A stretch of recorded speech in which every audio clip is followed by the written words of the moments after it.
Welcome to Deepening the Conversation, a segment of conversations with Azu published on the back page of Leadership newspaper every Friday and syndicated across different platforms in Nigeria and across the continent.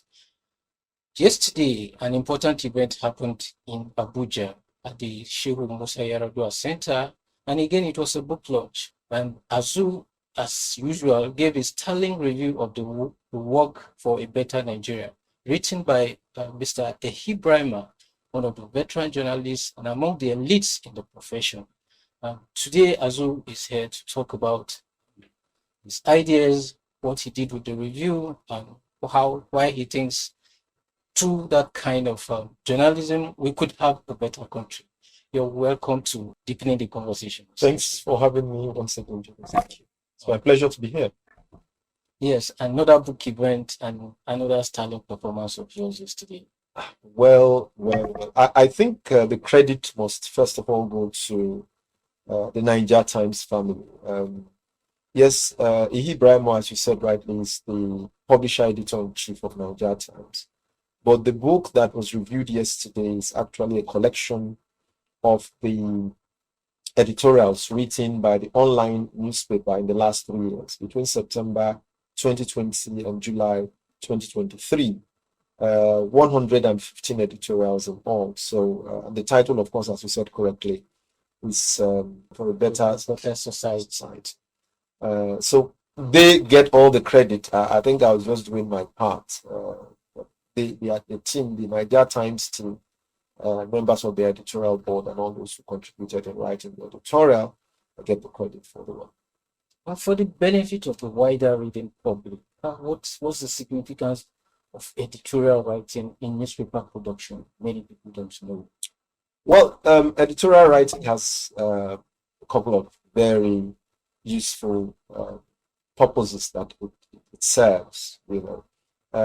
Clearly, one of the reasons why editorials are written in the voice, in the corporate voice, in an institutional voice, because it conveys the authority of the platform that is writing the editorials. And editorials go way back.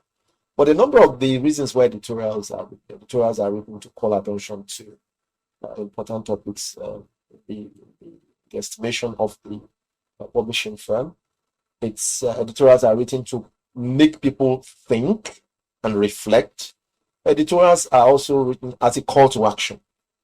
So for these and many other reasons, editorials are written. But when editorials are written, they represent the institutional voice of the platform that is publishing the editorial. And it is this important. I don't remember. I remember studying a course in news writing. I don't remember editorial writing being part of journalism. Well, maybe you were unlucky. I actually took a course in editorial writing back in the day, and it was a specific course. But editorial writing has evolved significantly, and but they have evolved also in response to the times in which we are in. Response to times. Editorial writing has evolved, but basically you have editorials that, when they appear in print, can be on the front page, or what we call front page comment, when print was more popular. I guess I hope perhaps even more vibrant than it is today. But not many online platforms, and that is where we must give NaijaTimes credit. For many reasons, not many online platforms are able to sustain and publish quality editorials on a daily basis. But yes, editorials have evolved from what they used to do back in the day. They have evolved, and I believe they will also continue to evolve. Okay, reading your column, something I took away is one of the editorials that was done about in support of subsidy removal. And then somewhere in your column you said subsidy is going, subsidy is bad.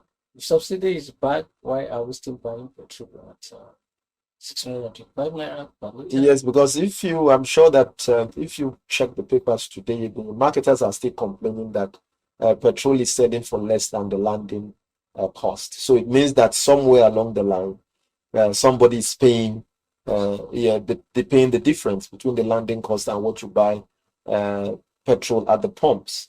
But of course, you remember that President Bola Ahmed Tinubu said on May 29th that subsidy was gone, and it said that and NaijaTimes had advocated and strongly supported the removal of petrol subsidy in a number of editorials. And they gave reasons for doing that.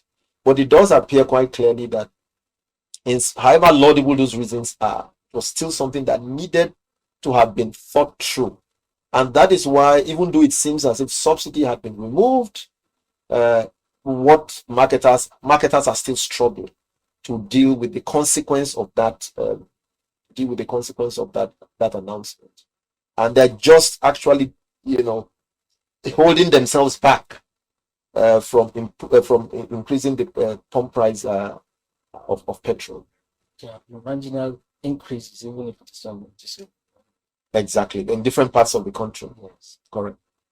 All right. There's a trend in book writing among journalists and journalism institutions.